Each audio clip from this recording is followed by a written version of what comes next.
I was in high school, I read Lord of the Rings, the trilogy, and I was just taken by this epic story that told, was mythical in nature, and it told more than just doing homework or obeying your parents. You know, it kind of had a larger story.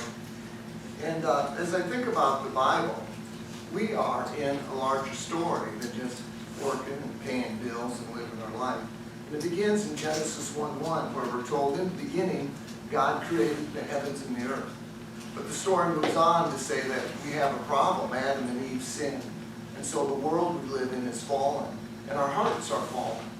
But God didn't leave it there. He sent us a Savior, a Redeemer in Jesus Christ, which we remember as we are taking communion.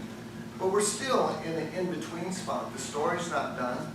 And there will come a day where that will be completely restored. Revelation 21, 1 and just some various verses following that say, "Then I saw a new heaven and a new earth, for the first heaven and the first earth had passed away, and the sea was no more.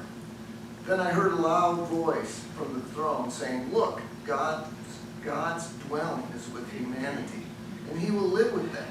They will be his people, and God himself will be with them and will be their God. He will wipe away every tear from their eyes. Death will be no more. Grief, crying, and pain will be no more, because the previous things have passed away.'" So the story we live in starts with we're made in God's image, but we're fallen, we need help. And we can come to Jesus for help, but even though we have Jesus as our Savior and we're trying to live this life, we know that there's struggles that we're in, but there's hope.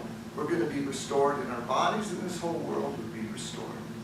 So that, I think, should give us hope as we come to communion.